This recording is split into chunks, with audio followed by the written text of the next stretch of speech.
welcome to the Predictive Playbook. I am your host, John Ryan, and I have Kyle Hunter on today for the first edition of the Predictive Playbook here. Kyle Hunter can be found at Kyle Hunter Picks and also his website, huntersportspicks.com.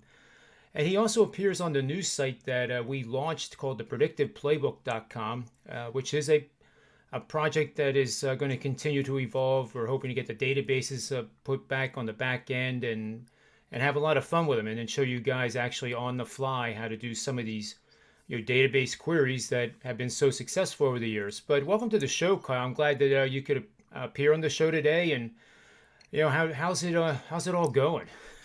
It's good to be back, John. Kind of a busy week around here, spring break for the kids and my wife, and a lot of stuff going on. And I can hear the kids playing in the background, stuff like that. But here we are talking about the Elite Eight. I have to tell you, John, we're always honest about how we do. And yesterday was not a good day for me in college hoops. I was up on Saturday. My free picks have done well. My paid plays have not done as well. I know that can be frustrating for some clients, but sometimes that's the way it goes. Free picks on a 60% run over a long term, and paid plays haven't been as good. But yesterday I had Florida State, which was just a bad call. Florida State, I'll say that I thought Michigan was not dominant in any way. I thought Florida State just completely fell apart in that game. Just a terrible performance from them. And then I had USC and Oregon under the one game that, is high scoring in the Sweet 16. I was sitting there going, I usually bet a lot of unders. People who know me, I'm usually more heavily toward the under than the over. And then, of course, the one game that they shoot lights out, USC at least, I do have the under there when the Sweet 16 unders have done great. But, the NCAA tournament overall has been okay, and done well in NBA during that span. So doing okay overall, but yesterday wasn't a great day for me. How about yourself, John? Pretty much the same, Kyle. I was on the Florida State bandwagon too. And we both knew the pros and the Joes were both on Florida State. I know from resources on the Wager Talk, Rob Vino provided that. It was very hard to find somebody walking the streets that had bet Michigan, and that didn't really bother me because it was in Vegas. I don't know how to even quantify that. It sounds like he said that it was in Bucks County, Pennsylvania. You know, it just didn't add up to me that that was such a red flag. But I also had Gonzaga over, which I thought the way it started out was going to On be pace, a yeah. winner. They were averaging over 7 points a minute at one point. That's one of the applications I'm trying to beta test now. Is it'll measure as the game progresses for in-game betting. So when you have a period of say 3 to 5 minutes of 6.5 points per minute scored at the college level, after that time period is concluded, you want to hammer the under. And conversely, under 4 for 3 to 5 minutes clip time, then you want to start thinking over. And back testing it has done extraordinarily well, but again, you can only do one game at one book because it's impossible to look at multiple books when you're in game. So there's still work to be done. That I tried to create a bot that would log into my account and do this automatically, and it gets flagged right away as a bot that it's not human. So I don't actually know how that happens, but I can understand why. I can totally understand why, and I appreciate the security protecting me. But those flows, I can't remember a tournament where the flows were so rapidly changing. Like Creighton. Gonzaga was off to the races like we had hoped. And after 4 unders the previous day that went under by a total of 78 points combined, which, by the way, exceeded the previous 10-year record for the Sweet 16 round of 8 games and 38 points under the total. Wow. So we were really in uncharted territory and still are, and of course, in the professional realms that you and I live, of course, it would be that one play that you bet under that goes over. Yeah. I don't even know how to describe it, but I was 0-2 also yesterday. and it's certainly going to end a 5 year run of me being profitable for my clients in the big dance, and that's unfortunate. I hate that when that happens, but it was Rob Vino and Tony Finn reminded me, it's on to today. Yeah. There's you, Blank slate. yep, and we're trying to give ourselves, you included, the highest probability of winning, and not just winning today, but winning over a course of at least a month. So, for example, you can go over to huntersportspicks.com and get Kyle's subscriptions.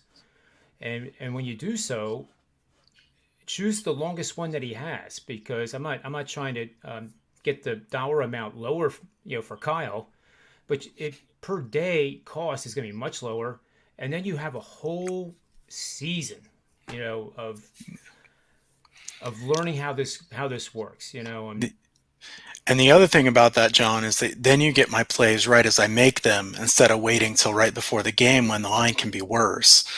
Because consistently over the long run, I've been very good at beating the closing number, which is certainly a good sign. That doesn't always work out for winning, but long term, that's a good sign.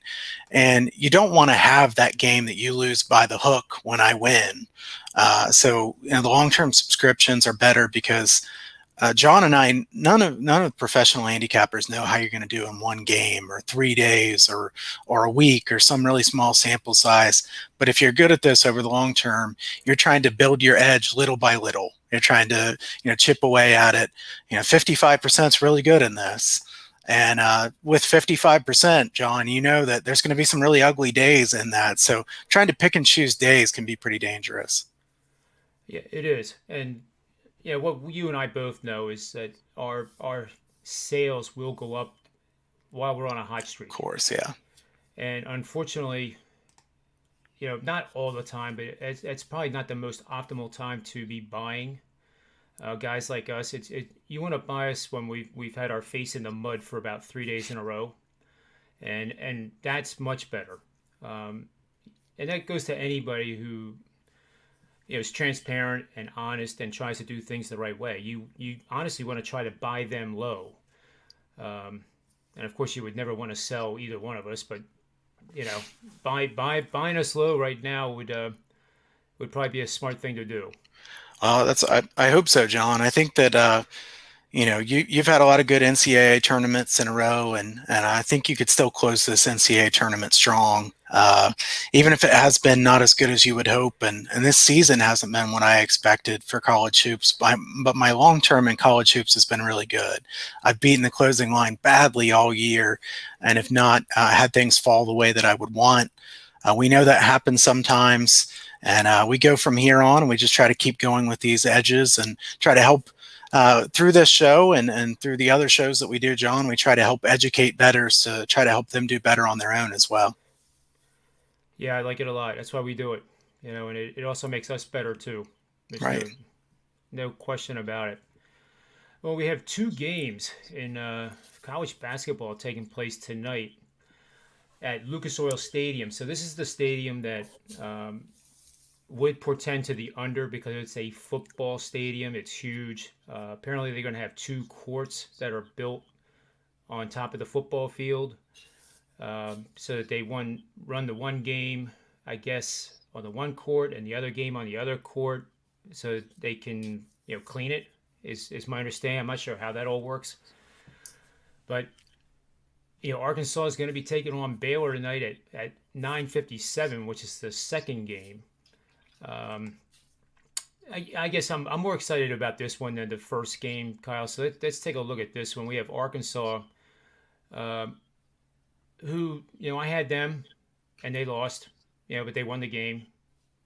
And I just kind of looked at the box score Sunday morning, and it kind of made me sick because they had 14 offensive rebounds to 6 for Oral Roberts, and across the board. And I started thinking, like, if somebody like you, Kyle, said, take a look at this box score and tell me the final score, I would have probably said You would, Arkansas by yeah, 15.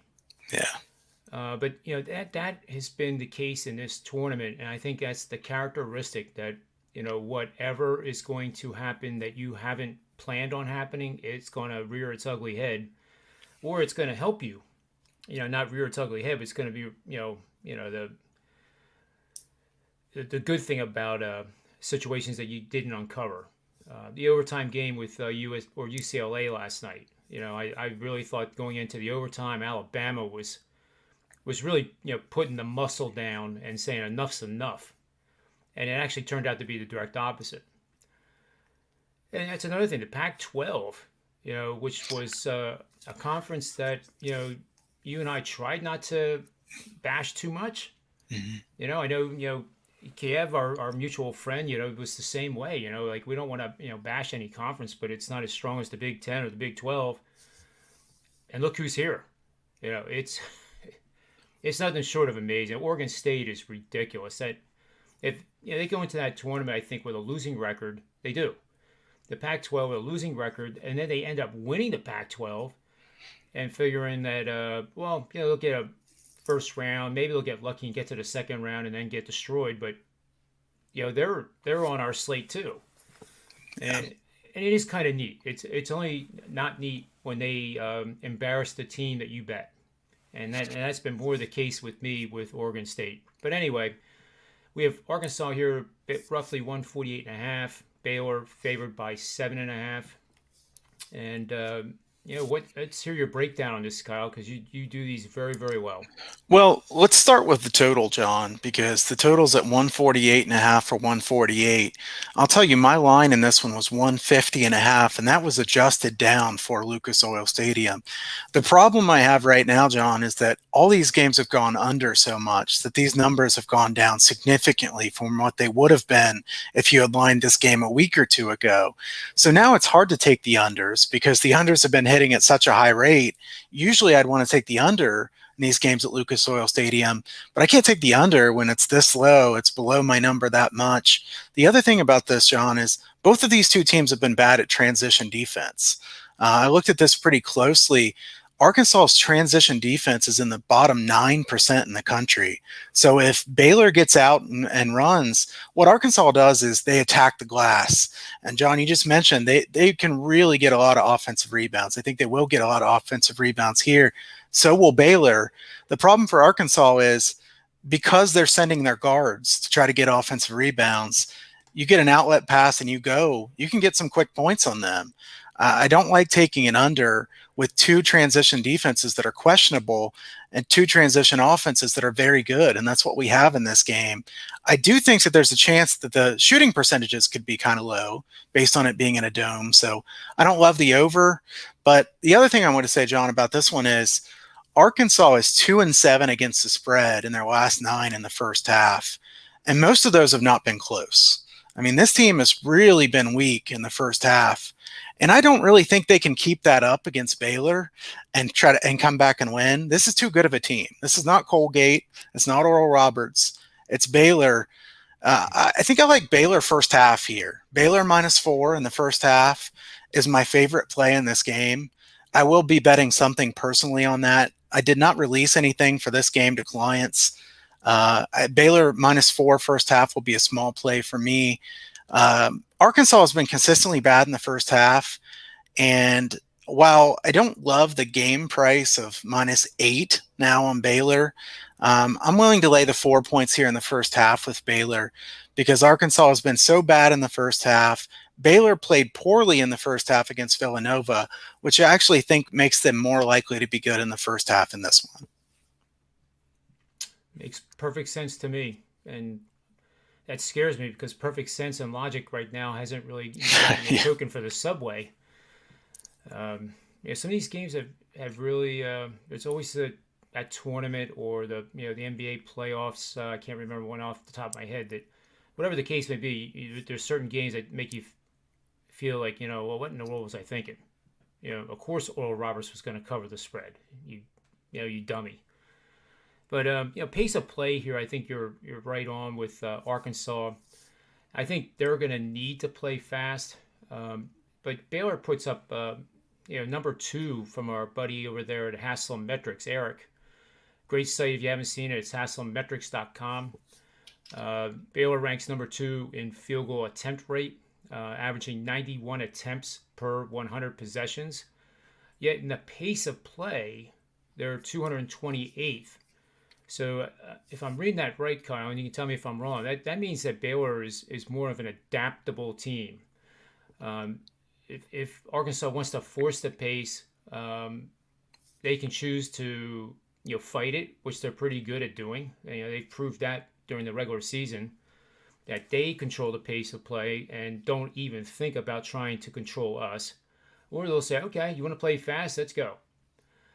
And with the second chance scoring opportunities for both teams, he has Arkansas ranked 31st, but Baylor is 20th. And I think you're spot on with it. If Arkansas tries to run with them and they pick up the pace and this gets to be an over type of game, Arkansas better be putting the ball in the hole on the first attempt and not relying on offensive rebounds, because we saw what happened with Oral Roberts, who is hardly the defensive rebounding team that Baylor is. In all due respect, I think it's great what Oral Roberts accomplished this year. It's great for the program. It's great for the NCAA as a whole. But Baylor is not Oral Roberts. I mean, I think everybody would agree with that. So I do like your idea of Baylor in the first half, and I will respectfully not join you on it so that you can win. No, I don't see it that way, John. No, but I I think don't either, but it gets to that point sometimes, and you have to kind of sure laugh we have about to it. kind of joke around about that too. I mean, I say the same thing. When I'm slumping, I'll say something like, "All right, well, this under here comes the 14 for 20 from 3-pointers, and we might as well just count it." Um, it's easy to be kind of pessimistic when things have been running bad, but long term, we have edges, and we'll beat them in the long run. But I think in this game, like I said, the total is hard for me, and I am a totals better. I don't want to bet over at Lucas Oil Stadium, but I don't want to bet the under at this low of a number. So my favorite play here, Baylor -4. I mean, we can find a total I like better than this on some of the other games. Yep. Let's move on to the next game, which would be the Houston. Let me just pull up my odds here real quick. We got Oregon State at Houston, and it's not at Houston. It's at Lucas Oil Stadium. It's starting at 7:15 Eastern Standard Time. Houston opened as a 8.5-point favorite, is now trading 8 across the board. We even have Pinnacle at -8, -103, so it feels pretty heavy. And if you like Houston, I think waiting till that last hour before game time would be probably pretty prudent. The public is all over Oregon State again, and much to their credit. If you're an amateur bettor and you bet them in the first round and they won that well, and you take them again and you start doing the money line rollover, I mean, think of the money those people made doing that trade, but certainly wasn't I. Now the total for this game's opened at 131. It's already at 129. And that's a 2-point drop already. So that implies let's see, roughly 68-60 final score. That would be 128, obviously. So like 68.5, 61.5 type of final. So both teams don't get above 70 points. I think Houston's okay with that. And I think Oregon State is okay with that. But we've also seen Oregon State do really, really well on offense. And I think, tell me if I'm wrong, Kyle, aren't they like 50 for 55 from the free throw line in a tournament? I know they had the one game where they were 32 for 35 in the one game alone. So I know they've shot it very well. I don't know the exact numbers. The other thing about Oregon State has been they've shot great from 3-point range compared to what their opponents have. I do have that one on hand here. We've got Oregon State shooting 38.7% from 3 in the NCAA tournament. Opponents shooting 22.8%. And John, that's a really large sample size because their opponents have taken a lot of threes because they're packing it in and playing that zone defense. And there's no way everybody's going to keep shooting 22% from 3-point range. And I don't think Oregon State's good enough to be shooting 39% from 3-point range either. So I'm going to give a quick plug here, John, for Simon from shotquality.com. Shot Quality, a site I've been using here lately. They go in and they say the quality of shot each team is getting and what Oregon State is doing is almost unheard of. They have won several games in a row that they had no business winning, according to shot quality. They've been covered. They make that shot. Their opponents have been wide open. They've bricked those shots. It's a really fantastic sight to see the differences in what the final score was compared to the expected. John, you and I both were rooting for Loyola in that game the other day, and Loyola lost by 7. They should have won, according to shot quality, by 17 points. And I have to say, that's a little bit bitter pill for me to have to swallow because I'm Both of sitting us. there with that, yeah, Yeah. with that future saying, okay, I can't hedge in this round. And Loyola gets out to what, that 9-3 lead or something at the beginning of the game, and then everything goes south from there. They try to make a run at the end of the game, but if you watch that game, for all the viewers, Loyola was wide open on a lot of those threes, Yeah. just breaking wide open shots. I hesitate to say Oregon State is just doing tremendous on defense, even though their numbers look great, because I think people have missed a lot of open shots. Loyola only made 50% of their layups last game, and Oklahoma State was 5 for 16 on layups the game before. And for the season, Oregon State's defense has been pretty bad right by the rim. In fact, they're in the 33rd percentile on shots inside 5 feet. So you have to either say, at this point, John, we have to either say Oregon State's defense has gotten amazing all at once when they weren't very good all year, or they've been pretty fortunate. And I think they've been pretty fortunate here. Certainly lean toward Houston in this game, John. I think that Houston could also be a good live bet if Oregon State gets ahead in this game, because maybe you think that -8 is a little bit expensive. It is quite a bit for a total of only 129. I think there is some blowout potential in this game, but if Oregon State gets ahead early and you can get a Houston -3 or 4 or something like that, I like that here. I think Houston will win this game. I know Oregon State's pulled it off game after game, and maybe they'll prove me wrong again, John. They've done it several times. I haven't been betting against them, but I wanted that future for Loyola. I do like Houston in this one. I will be betting Houston in some way here. And I think that Houston is such a good defensive team. Some people don't realize how good Sampson is as a coach. It's Quentin right. Grimes, a really good outside shooter as well. So if they're going to give Grimes a lot of good open threes, I think there's a good chance that teams are not continue to shoot 5 for 23 or 5 for 24 from 3-point range. So at some point here, this is going to end for Oregon State. They can't keep doing this every single game. When's it going to be? We talk about with our friend as well, Adam Burke from Yep. ATS Radio. Adam's a big regression analysis guy, and so am I. Oregon State can't keep doing this every single game. According to shot quality, they've won 5 games in a row that they should have lost. So at some point here, their luck's going to run out. I think it'll be tonight. If it doesn't, I think one of these games they're going to get blown out. I don't know exactly what day it's going to be. I hate to go against it. I know. I mean, I like underdogs in general. I don't like going against these underdogs. But I keep watching these games and going, man, everybody's missing these wide open shots. And then I go over and see the advanced numbers and see that that is true. I don't think that can continue for forever. So I like Houston in this one. I do too. I can't help but to think I'm feeling like I'm standing on the railroad tracks. Yeah. For lack of a better description, I know it's probably not the best one. Um, but you're right. I mean, Adam's right. This site that you introduced us to, I think they're right. And this is like watching GameStop or GameStop stock. For those, I don't think there's anybody on the planet really hasn't heard of GameStop. But it goes up, and then it goes to heights that are just unimaginable. And it gets valuations that are unimaginable. And Oregon State certainly has a better balance sheet than GameStop does, no doubt. But they're stretched. Their performance levels are stretched to the max and beyond.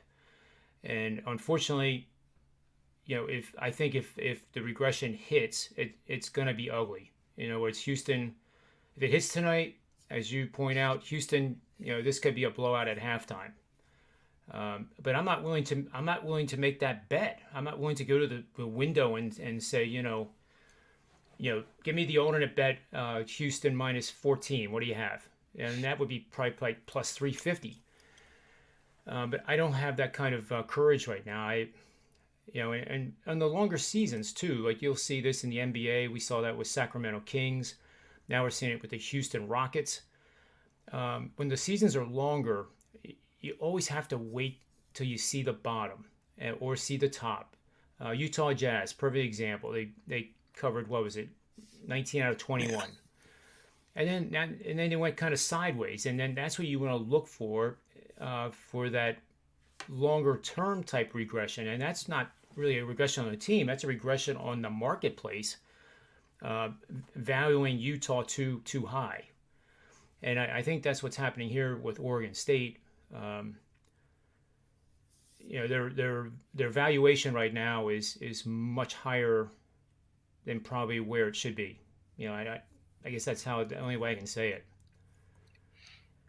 I mean, Yeah. what would this line been to prior to the tournament? Say Houston Yeah. played Oregon State the last game of the regular season.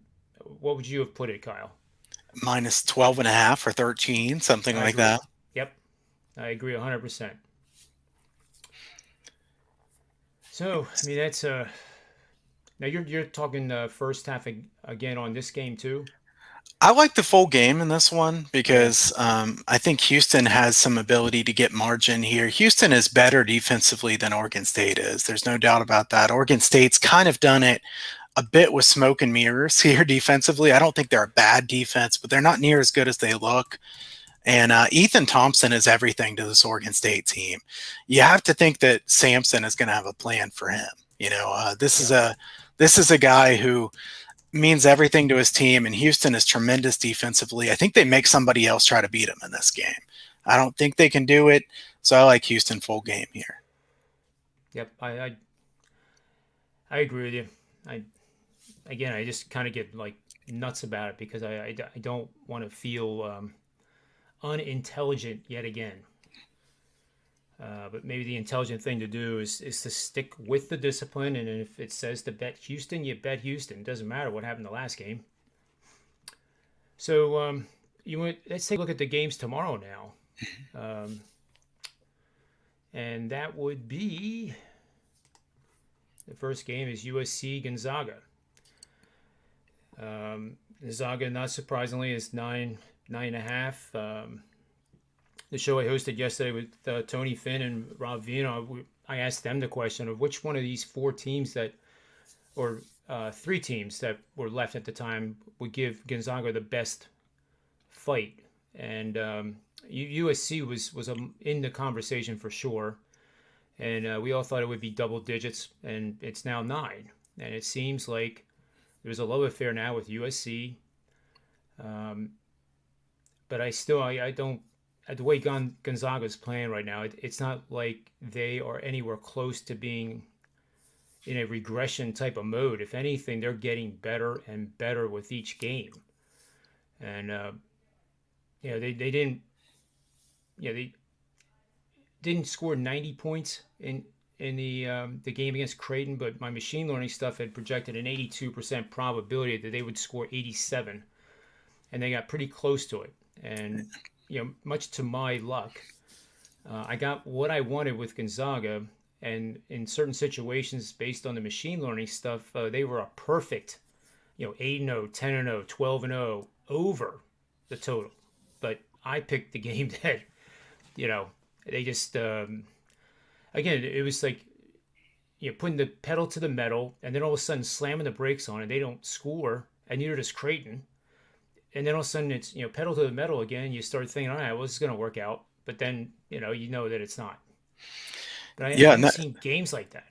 that game was 27-25 with 10:15 until halftime, which is about as high as you ever see. So that one was definitely on pace. And I think at one point they went like 3 minutes without either team scoring a point. And Yep. obviously that's a killer in a high over. You can't have a 3 minute period with neither team scoring a point. Then Gonzaga kicks it back in and scores their points. Creighton didn't do the same. And John, I think if Gonzaga had to, they could have gotten to 90 in that game. I think that, Yep. it was fine for them to let off a little bit at the end of the game because they had that margin. So I think that one was a little bit misleading from Gonzaga's standpoint because they didn't really need to keep pushing. Yep, I agree, and that's part of what makes me think that the betting is at the highest volume probably ever now that uh, it's legalized in so many states, and you have a lot more public betting based on recency. What happened? What did that team do yesterday? Oh, okay. Well, they yeah. So I'll bet the over. You know, whatever the situation is. And we're seeing it with Oregon State for sure. They won. They won again. They're the hottest team in the world, and there's no doubt the public is going to lean on them. So in this particular game, um, I thought I saw a system that I could mention. Um, but You want me to give this is some? the Yeah, no. Go go ahead. ahead. Go ahead. Sorry, I was going to say, do you want No, me while you're looking up the systems? Do you want me to give a couple of my stats and numbers for this game? sure, sure. I've got a few things that I think kind of stand out about this game, John.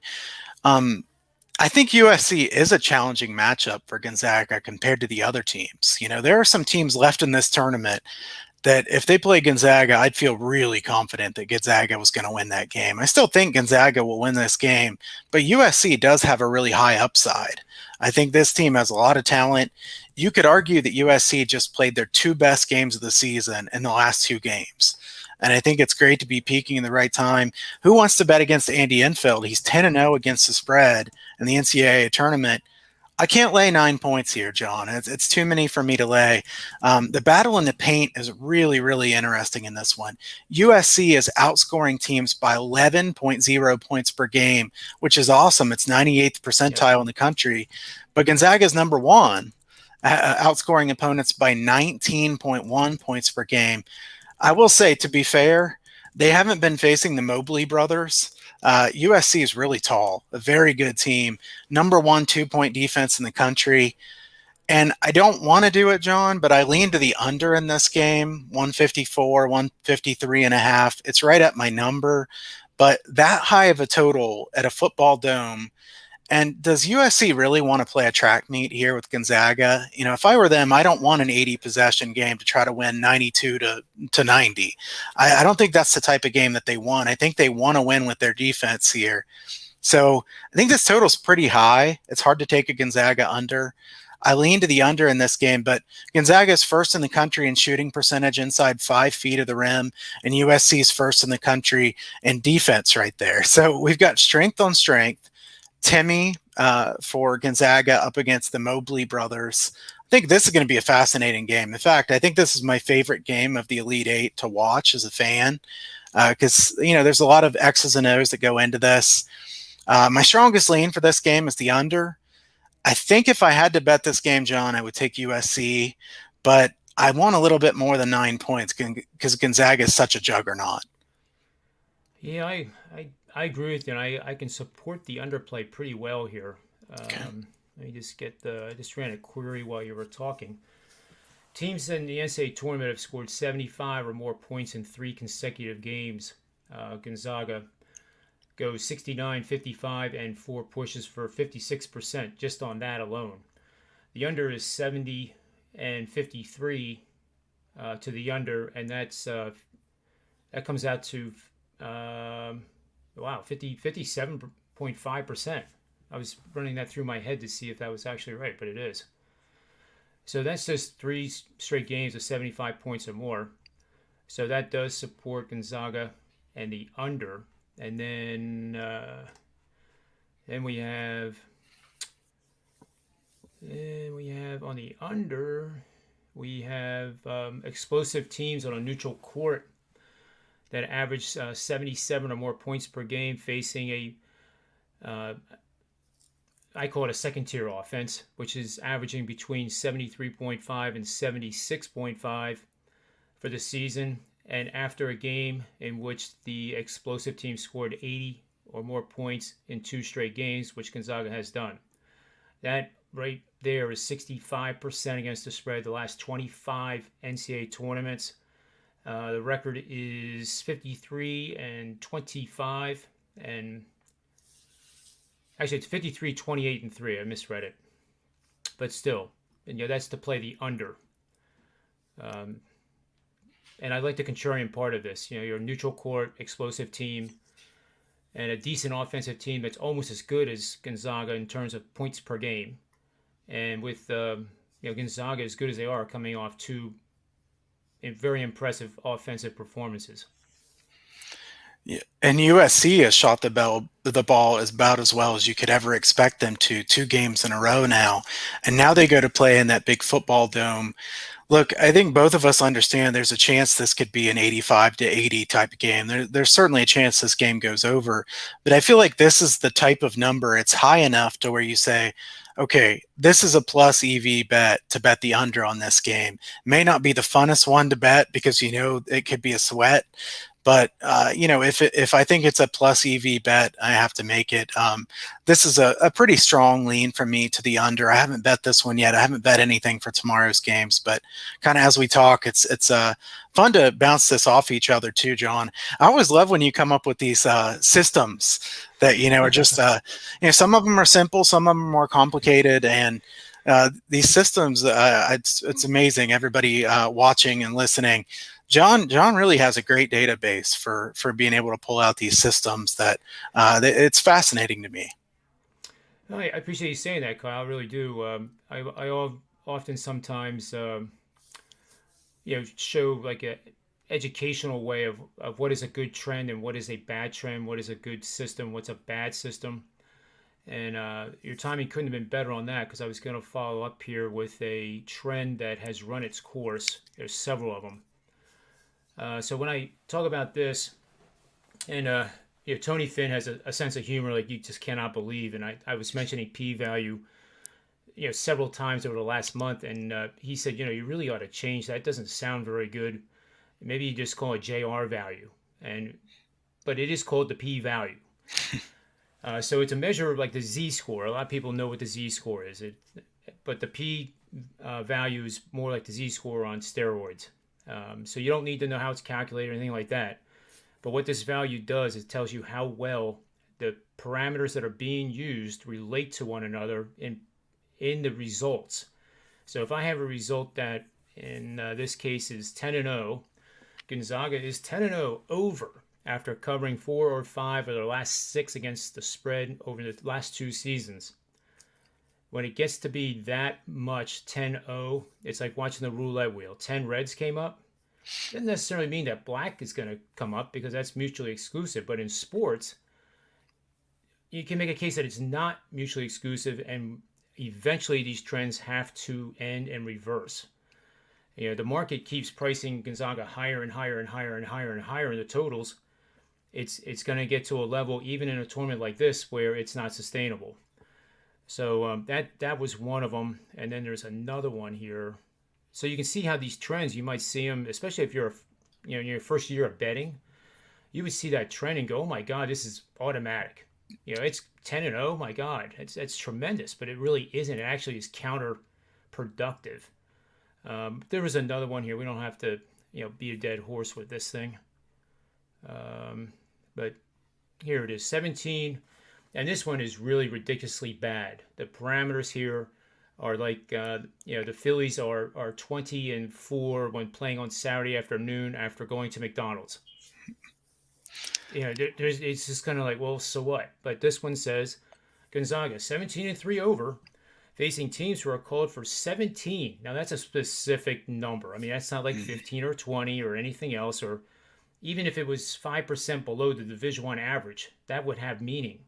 But the fact that it's backfilled into 17 or less fouls per game after the 15th game of the regular season in games played over the last 2 seasons. So 15 games is good. That's usually when the conference matchups begin. So that part, that does work. But when you backfill it to specific number of 17, well, let's put in 16 and see if it's better. Right. So those are the ones that actually are now turning in favor of the under. So that's my little lecture for the day. And we still have the same number of people in the chat room. That's amazing. Amazing.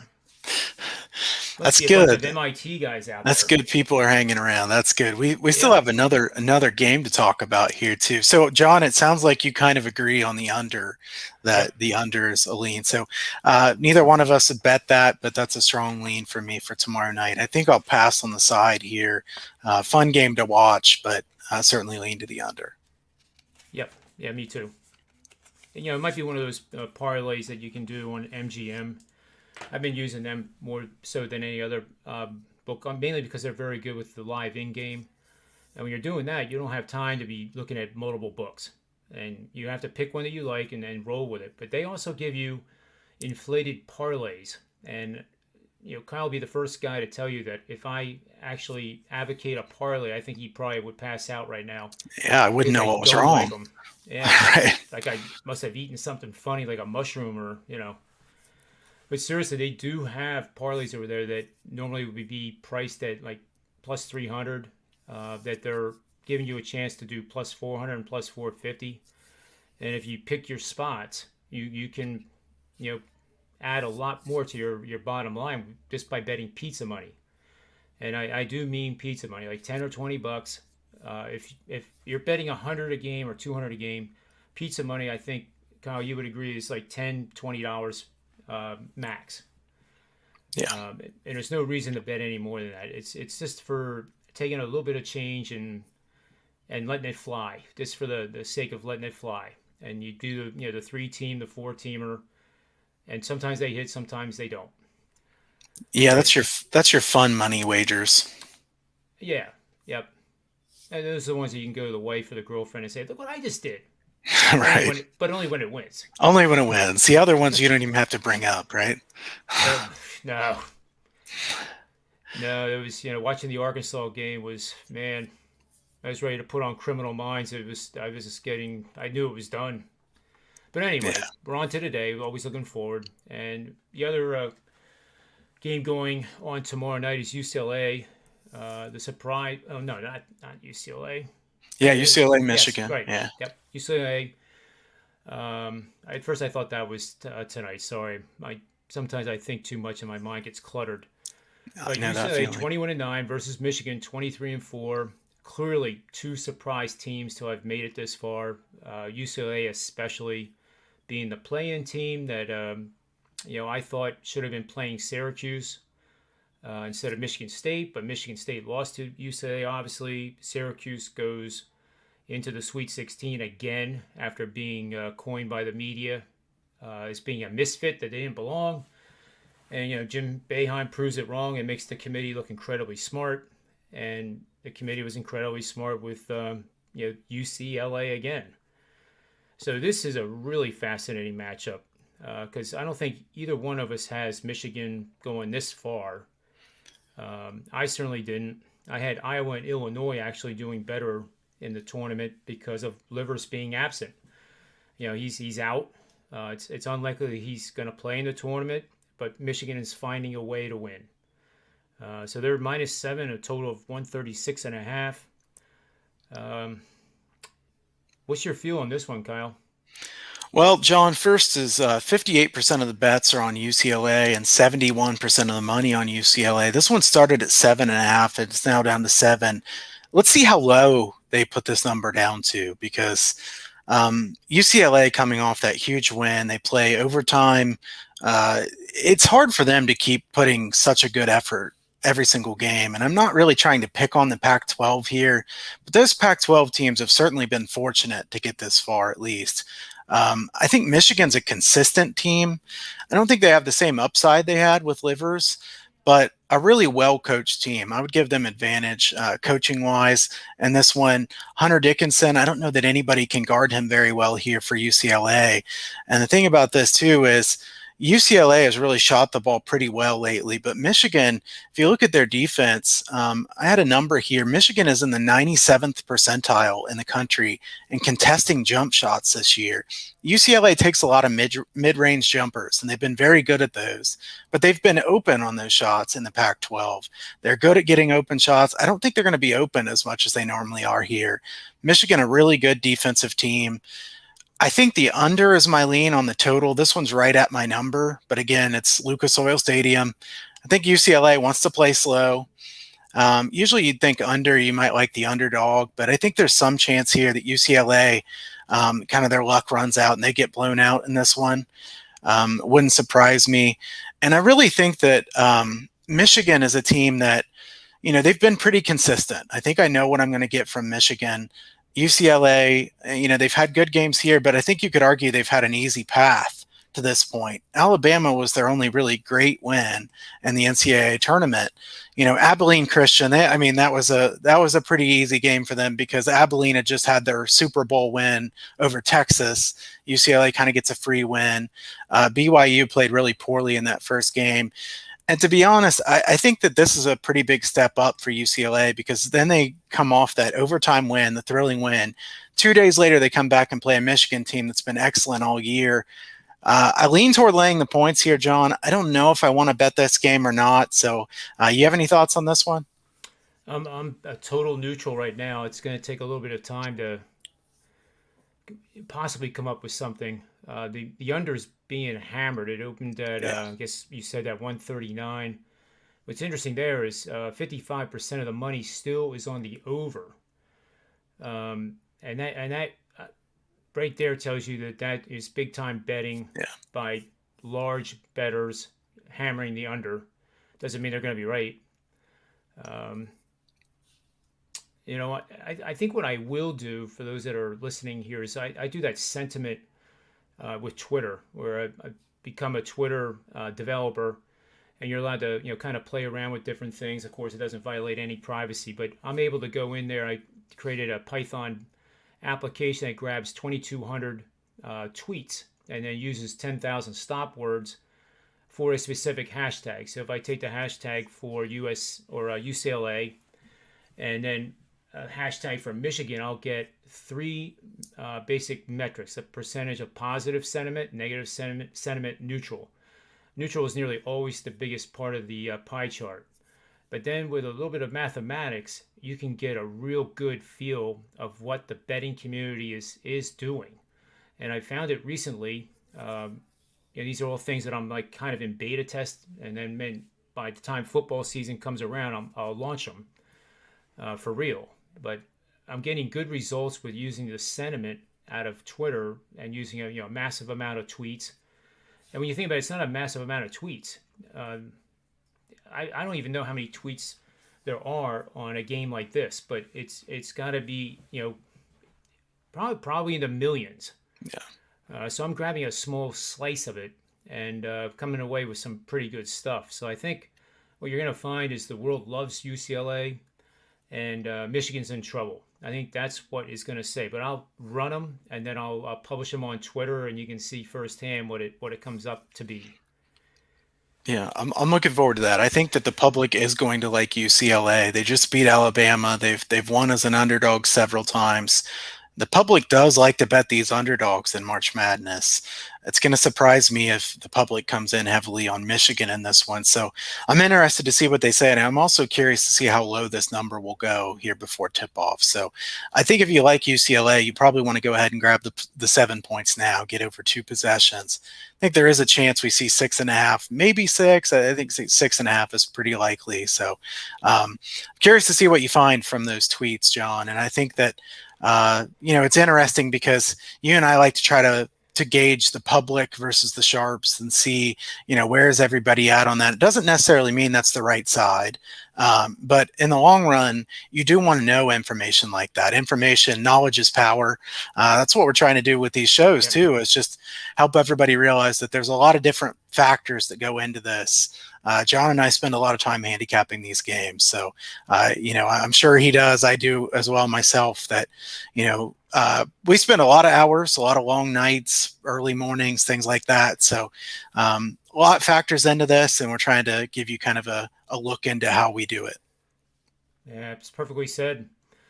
Kyle, I know you have to get going here because you have another show coming up very shortly. But I want you to have the floor here to be able to tell people how to get your picks, subscriptions, any specials you're running, or whatever else you want to tell them. Yeah, huntersportspicks.com. You can go over there and get my premium selections. I'm going to put up my baseball special here later today. Baseball right around the corner, guys. So I think Thursday is the first day. So April 1st. I'm looking forward to it. I like it too because it means that warm weather is here. We can get outside and do some more. We don't live in Vegas where the temperature is always warm enough to be outside. So we've had some really cold months. It's going to be nice to be able to get out and about. Hope I can catch a game here. I know that the rules are to where not as many people that can get in, but hopefully things normalize a bit. I'll have my baseball package up here later today. Got my March Madness package still up. Have one play for tonight. We'll probably have another play again tomorrow night. You've kind of got some insight into what I like here.